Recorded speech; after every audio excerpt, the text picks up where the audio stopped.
राहुल गांधी पिछले 2 साल से लगातार इस बात की भरपूर कोशिश कर रहे हैं कि कांग्रेस के साथ एससी और बीसी वोटर पहले की तरह भरपूर संख्या में जुड़ जाएं और इसके लिए वो लगातार प्रयास भी कर रहे हैं। वो संगठन में भी इन दोनों वर्गों को ज़्यादा से ज़्यादा जगह देने के निर्देश भी दे रहे हैं और इसलिए वो पूरे देश के अंदर एससी और बीसी नेताओं को उभारने का काम भी कर रहे हैं। ठीक 1.5 साल पहले यानी फरवरी 2025 में हरियाणा में एससी वोटरों को बीजेपी से ज़्यादा कांग्रेस के साथ जोड़ने के लिए एक ऐसे नेता को हरियाणा एससी डिपार्टमेंट की कमान सौंपी गई जो दिल्ली की गलियारों में ज़्यादातर नजर आता है। ये महाशय दिल्ली में 90% समय बिताते हैं और हरियाणा में 10% समय गुजारते हैं और 10% समय भी सिर्फ रोहतक में हुड्डा फैमिली की कोठी पर गुजारा जाता है। हम बात कर रहे हैं मनोज बागड़ी की। मनोज बागड़ी को कांग्रेस के राष्ट्रीय अध्यक्ष खड़गे की मेहरबानी से हरियाणा में एससी डिपार्टमेंट का चेयरमैन बनाया गया। लेकिन पिछले 1.5 साल में मनोज बागड़ी ने क्या किया है ये जानने के लिए पहले आप इस फोटो और इस वीडियो को जरा गौर से देखिए।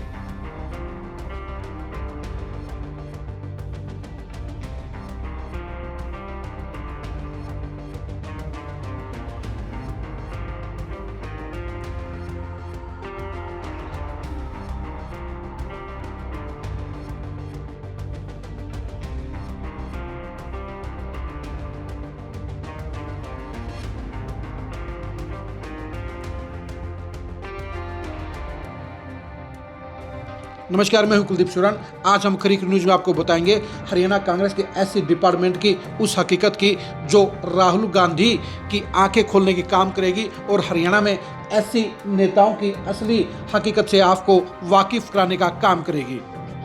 आपने ये जो वीडियो देखा है ये वीडियो 2 दिन पहले चंडीगढ़ का है, जहाँ पर एससी डिपार्टमेंट के राष्ट्रीय चेयरमैन बने राजेंद्र पाल गौतम के लिए स्वागत समारोह रखा गया था। इसके साथ साथ राज्य कार्यकारिणी की मीटिंग भी रखी गई थी। आप जरा गौर से देखेंगे तो आपको दोनों चीज़ इसमें नजर आ जाएंगी। लेकिन आपको एक तीसरी चीज़ और भी गौर से इस फोटो में देखनी चाहिए, वो है इस फोटो के अंदर दीपेंद्र हुड्डा का चेहरा। दीपेंद्र हुड्डा इस पोस्टर के अंदर कैसे आए, किस प्रोटोकॉल के तहत उन्हें इसमें जगह दी गई, इसका जवाब किसी के पास नहीं है। जाहिर सी बात है इस कार्यक्रम के आयोजक हरियाणा एससी डिपार्टमेंट के चेयरमैन मनोज बागड़ी थे और मनोज बागड़ी ने ही इस बैकड्रॉप के ऊपर दीपेंद्र हुड्डा की फोटो लगाई है। सबसे बड़ी बात यह भी है कि मनोज बागड़ी ने गौतम जी के सामने सरेआम ये कहा कि वो भूपेंद्र हुड्डा और दीपेंद्र हुड्डा की मेहरबानी से चेयरमैन बने हैं और उनके दिशा निर्देश पर ही काम कर रहे हैं। यानी जिन राहुल गांधी ने अपने एससी डिपार्टमेंट को ऐसी नेताओं को उभारने के लिए और ऐसी समुदाय को पार्टी के साथ जोड़ने के लिए नियुक्त किया था, वो नेता पार्टी के साथ गद्दारी करने का काम कर रहे हैं, पार्टी के पीठ में छुरा घोंपने का काम कर रहे हैं और हरियाणा में मनोज बागड़ी ने एससी डिपार्टमेंट को भूपेंद्र हुड्डा फैमिली की जेबी प्रॉपर्टी बना दिया है। जी हाँ, आपको समझ होगा कि इस कार्यक्रम के दौरान मनोज बागड़ी ने अपनी 1.5 साल की परफॉर्मेंस के बारे में कुछ भी नहीं कहा। कहते भी कैसे, 1.5 साल में मनोज बागड़ी हरियाणा के सिर्फ आधा दर्जन जिलों में ही गए हैं, यानी लगभग 15 जिलों में आज तक मनोज बागड़ी नहीं गए हैं, जबकि 1.5 साल में उन्हें कम से कम हर जिले में 4 से 5 राउंड मारने चाहिए थी। इसकी वजह यही है कि मनोज बागड़ी के दिलो दिमाग में कभी भी ये एजेंडा नहीं था कि एससी समुदाय को कांग्रेस के साथ जोड़ने का काम करना है। उन्हें वाल्मीकि समुदाय को सबसे ज़्यादा जोड़ना चाहिए था क्योंकि वो इसी वर्ग से आते हैं और डीएससी वर्ग जब से कांग्रेस से छिटक कर बीजेपी में गया है तब से उन्हें और भी ज़्यादा मेहनत करनी चाहिए थी। लेकिन पिछले 8 महीने में आपको मनोज बागड़ी की हरियाणा के किसी भी जिले में एक भी मीटिंग की फोटो या वीडियो नज़र नहीं आएगी। यही वजह है कि मनोज बागड़ी ने इस राज्य कार्यकारिणी की बैठक में अपनी परफॉर्मेंस के बारे में कुछ भी नहीं कहा। सबसे बड़ी बात यह है कि 1.5 साल में मनोज बागड़ी एक भी ब्लॉक अध्यक्ष की नियुक्ति नहीं कर पाए और 22 जिलों में वो आधे जिलों में जिलाध्यक्ष नियुक्ति नहीं कर पाए। यानी मनोज बागड़ी को जो जिम्मेदारी पार्टी हाईकमान ने दी थी वो उस पर खरा उतरने में पूरी तरह से नाकाम रहे।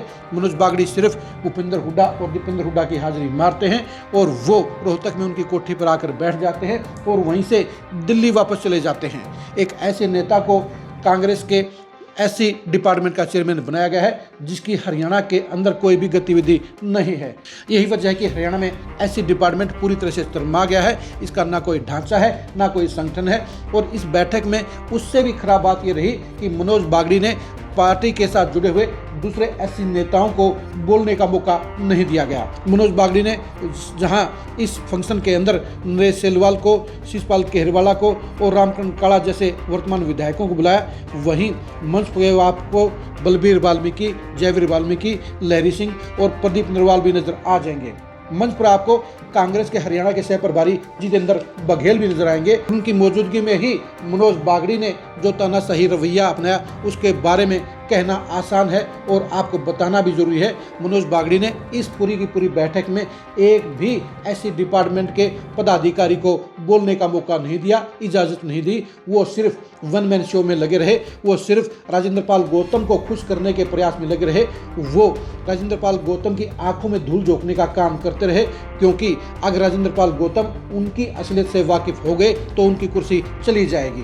वैसे सच्चाई ये भी है कि कांग्रेस की बेहतरी के लिए और हरियाणा कांग्रेस के ऐसी डिपार्टमेंट की बेहतरी के लिए मनोज बागड़ी की छुट्टी होनी बेहद जरूरी है, क्योंकि उन्होंने 1.5 साल में इस डिपार्टमेंट की बेहतरी के लिए कुछ भी नहीं किया। उन्होंने 1.5 साल में हरियाणा में ऐसी समुदाय को कांग्रेस से जोड़ने के लिए कुछ भी नहीं किया। पूरे 1.5 साल में उन्होंने सिर्फ दीपेंद्र हुड्डा की हाजिरी मारने का काम किया है और ये आपको बैकड्रॉप के इस पोस्टर से नजर भी आ रहा होगा।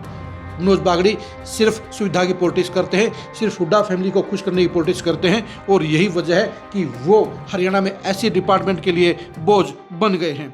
सबसे बड़ी बात यह भी है कि उन्होंने रोहतक पार्लियामेंट के अंदर 33% ऐसे लोगों को राज्य कार्यकारिणी का मेंबर बना दिया जो सिर्फ दीपेंद्र हुड्डा की मदद के लिए जरूरी थे। दीपेंद्र हुड्डा ने लगभग 30 लोगों की सूची मनोज बागड़ी को देने का काम किया और उसके आधार पर ही उन सभी को राज्य कार्यकारिणी में मेंबर बना दिया गया, जबकि बाकी पूरे हरियाणा के अंदर महज 70 मेंबर हैं। और सबसे बड़ी बात यह है कि मनोज बागड़ी की परफॉर्मेंस के बारे में, उनके मेल मिलाप के बारे में इतना ही बताया जा सकता है कि इस मीटिंग के दौरान जहां आधे से ज़्यादा जिलाध्यक्ष नहीं आए, वहीं पर मेंबरों की संख्या भी 50% से कम रही। 4 कार्यकारी अध्यक्षों में से 3 कार्यकारी अध्यक्ष इस मीटिंग से दूर रहे, क्योंकि मनोज बागड़ी किसी को भी साथ लेकर नहीं चलते हैं। मनोज बागड़ी ने इस डिपार्टमेंट को सिर्फ अपनी दुकान बना लिया है, अपनी पब्लिसिटी का एक एजेंडा बना लिया है और उस एजेंडे के तहत वो इस प्लेटफार्म को इस्तेमाल करते हैं। और राजेंद्र पाल गौतम के स्वागत कार्यक्रम के जरिए उन्होंने अपना वन मैन शो प्रोग्राम करने का काम किया और दिखाने का काम किया कि वो सिर्फ भूपेंद्र हुड्डा और दीपेंद्र हुड्डा की अगुवाई में ही काम कर रहे हैं। ये कार्यक्रम कांग्रेस के एससी डिपार्टमेंट का था, लेकिन आपको ताज्जुब होगा कि मंच पर आपको कुमारी शैलजा या रणदीप सुरजेवाला खेमे का एक भी एससी नेता नजर नहीं आएगा। नजर भी क्यों आता? क्योंकि कुमारी शैलजा और रणदीप से जुड़े हुए एससी नेताओं को मनोज बागड़ी ने इस प्रोग्राम में बुलाया ही नहीं। उन्होंने इस प्रोग्राम को सिर्फ भूपेंद्र हुड्डा फैमिली का एससी प्रोग्राम बनाकर रख दिया, जिससे साफ तौर पर जाहिर होता है कि मनोज बागड़ी हरियाणा में अपनी ही पार्टी कांग्रेस के साथ छेड़खानी कर रहे हैं, उसके साथ गद्दारी कर रहे हैं और पार्टी को एक परिवार की प्रॉपर्टी बना रहे हैं। अब आप ही बताइए कि मनोज बागड़ी जैसे नेता को क्या इस पद पर रहने का अधिकार है? क्या राहुल गांधी और खड़गे साहब को इस बारे में जांच नहीं करनी चाहिए कि जिस नेता को 1.5 साल पहले सबसे बड़े पद के ऊपर बैठाया गया था, क्या उसने 1.5 साल में कोई परफॉर्मेंस दी है? क्या 1.5 साल में उसने पार्टी के नेताओं के साथ सहयोग करने का काम किया है? क्या 1.5 साल में उसने पार्टी में खेमेबाजी खत्म करने का प्रयास किया है? क्या 1.5 साल में उन्होंने इस ऐसी डिपार्टमेंट के संगठन को खड़ा करने का काम किया है? और सबसे बड़ी बात है, क्या 1.5 साल में उन्होंने एससी बिरादरी को कांग्रेस के साथ जोड़ने का कोई काम किया है, कोई प्रयास किया है, कोई अभियान चलाया है? इन सारे सवालों का जवाब ना में है, क्योंकि मनोज बागड़ी ने सिर्फ हुड्डा फैमिली को खुश करने की पॉलिटिक्स की है और वो सिर्फ उसी एक सूत्री एजेंडे पर काम कर रहे हैं। आप मनोज बागड़ी की इस परफॉर्मेंस के बारे में क्या कहेंगे? कमेंट करके जरूर बताइए। हरियाणा में ऐसी डिपार्टमेंट की दुर्गति के क्या कारण हैं, इसके बारे में भी कमेंट करके जरूर बताइए।